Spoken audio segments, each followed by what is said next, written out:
Oh, nuts. All right. Okay, so I cleaned things out with my compressor. I did sharpen the chain. Hopefully this will fix my little crookeding problems. I cleaned out my bar. The second I put things down, they get dirty again. But what I did is, I'll show you what I did. First, wipe down the bar. This bar doesn't have little pinholes in it for the oiler. I guess the oil's from the top. Then what I do is I take my scruncher or anything like that and make sure you go through there. Make sure you get all the crud out. Make sure that's clean so we don't put crud in. Yeah, and you start right out the sprocket. Go like that. Clean it out. Make sure there's no sand and grit in there. Oh yeah, see, there's still a little bit of crap in there. So get all that stuff out the best you can. Sorry about the wind, it's the fall. So clean the track really well. And then check out your sprocket. I can see it, I don't know if the camera will pick it up, but there's starting to get a little bit thick there, so that's not too bad. That's not too bad. Not too bad at all. Nice and supple. And yeah, but you'll see that the rivet kind of comes up a bit. Sometimes you can file that down a bit, but you gotta be very careful when you do that. And then of course, the other thing I'm checking for is I'm running my finger this way to see if there's any kind of edge that's gonna. Now I deburred it yesterday, so. But if you feel any sort of a burr, you got to take that off. And the easiest way to do that is just take your file and run it along like this. Even your scrunch will do it. Just go like that. What that does is it rounds off any sort of burr that's there. If there's a big enough burr, you have to take it off with a file for sure. I've already did the file yesterday, but I'm just showing you kind of like the quick. Should be smooth, fairly smooth to touch. If you feel any sort of a lip, that's what's going to catch the wood and start pulling your bar one way or the other. So I'm going to flip my bar upside down because it was starting to cut crooked, right? Which means I put stress on the bar the other way. It was cutting crooked because of the chain, not because of the bar. Some guy just keeps ramming this damn thing into stumps and stuff. And so flip your bar once in a while. I'd say every couple of sharpenings, just flip your bar. And this will allow your bar to wear more evenly instead of building up like a warp to one side or the other, which will be noticeable in your cut.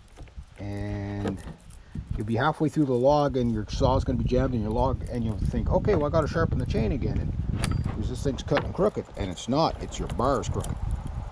And once your bar's crooked, you're going shopping for a new bar, and that's expensive. So you guys, if you've been following the poor saga of see how nice and that's perfect. That's exactly what I want. Make sure that chain is well on the sprocket. I even gave this a good clean out with I blew everything out with the compressor. Let's see if we can get everything back together. But what you're going for,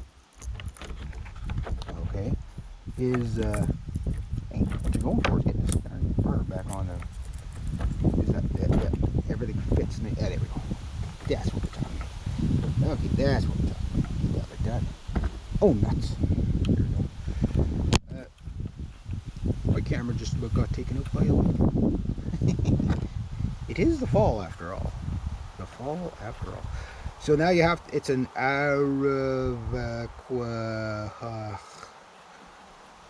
Husqvarna if you flip the bar the other way. Yeah. So that's how you say it in upside down. That's how you pronounce it in upside down. What does Husqvarna mean? It's obviously Swedish, right? So what does it mean? So what I'm going to do, make sure everything's good on there. Watch your fingers when you're doing this, so nothing's binding up. This poor chain. This poor chain's been through a lot of abuse this week, that's for sure. So today I have off, so I'm gonna rest my body because it's pretty sore, and I'm gonna adjust my chain. Oh, well.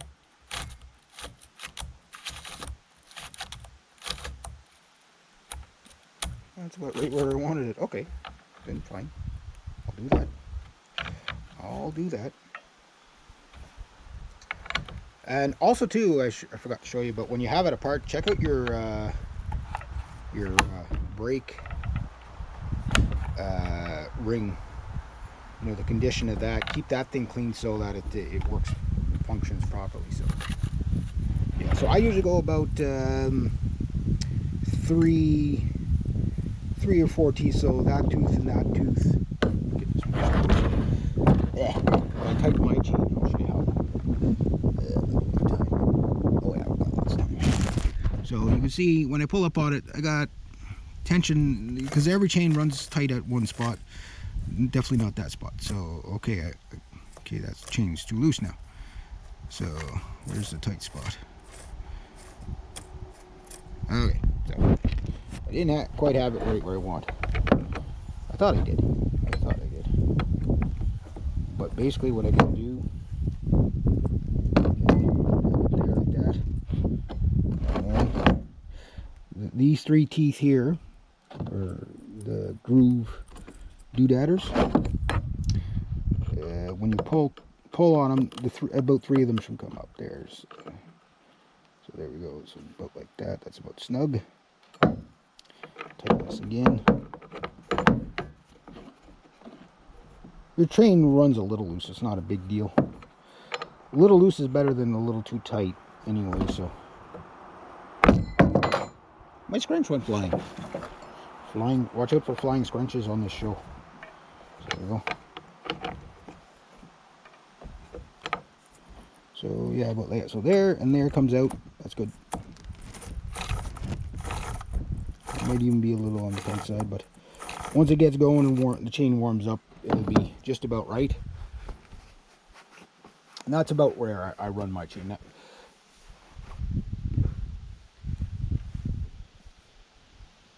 There's something thrashing around in the bush. Don't know if it's a squirrel or what. But anyway, yeah, so I just wanted to show you that. So hopefully,